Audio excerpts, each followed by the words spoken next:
Carios, MBG pejabat, kasus Satuan Pelayanan Pangan Bergizi, SPPG, yang banyak terafiliasi dengan pejabat dan politisi, memperlihatkan satu persoalan klasik dalam etika publik, jarak antara kekuasaan dan kepentingan pribadi yang makin kabur.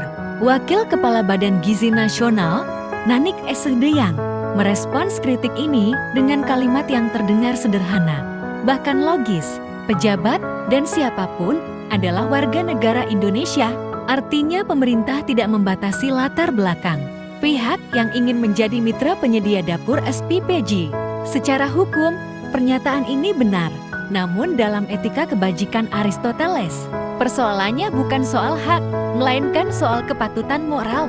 Pejabat publik bukan warga negara biasa, karena ia memegang kuasa. Kekuasaan menuntut etik, kebajikan yakni kemampuan menahan diri dari kepentingan yang berpotensi merusak kepercayaan publik.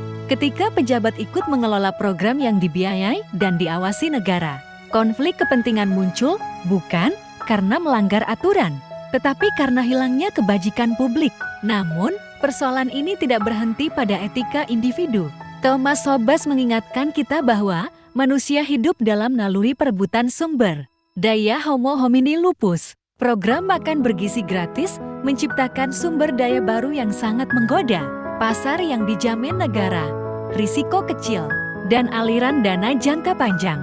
Dalam logika Hobbesian, masuknya pejabat dan elit dalam SPPG bukanlah penyimpangan, melainkan konsekuensi alamiah dari sistem yang membuka ladang aman.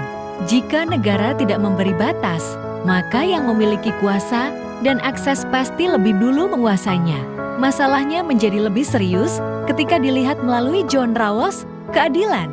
Kata Rawls, menuntut prosedur yang adil dan posisi yang setara.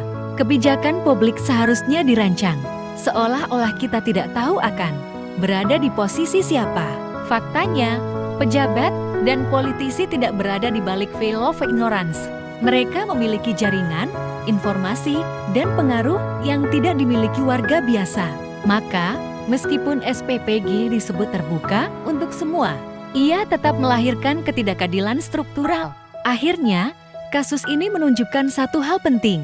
Ketika negara hanya berbicara soal legalitas dan efisiensi, sambil melupakan etika kebajikan, naluri perebutan sumber daya, dan keadilan struktural, maka kebijakan publik berisiko bergeser dari melayani rakyat menjadi menjamin kepentingan elit dan anak-anak yang seharusnya dilindungi, perlahan hilang sebagai subjek moral.